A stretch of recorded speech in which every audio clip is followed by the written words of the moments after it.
March 13, 2019. The first reading is by Jonah chapter 3, verse 1 to 10.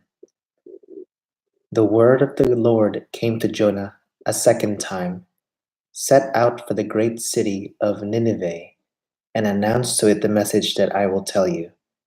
So Jonah made ready and went to Nineveh according to the Lord's bidding. Now Nineveh was an enormously large city. It took 3 days to go through it.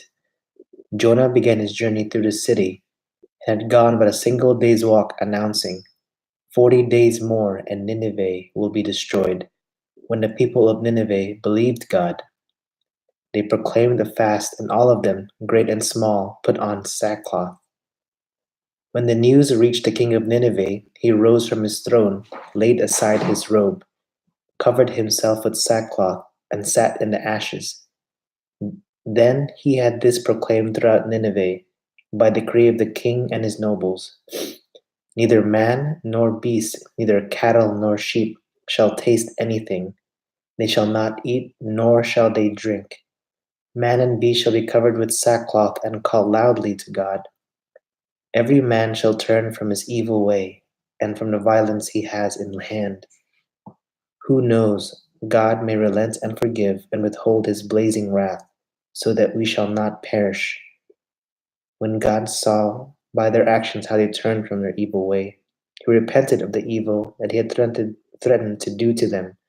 He did not carry it out.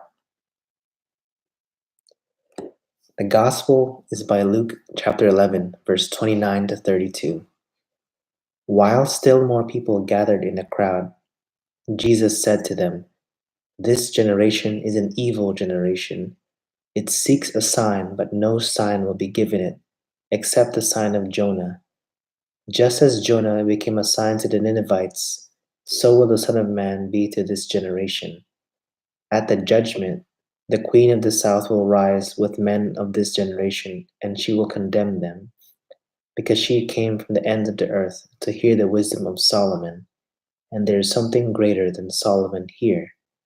At the judgment, the men of Nineveh will arise with this generation and condemn it, because at the preaching of Jonah they repented, and there is something greater than Jonah here."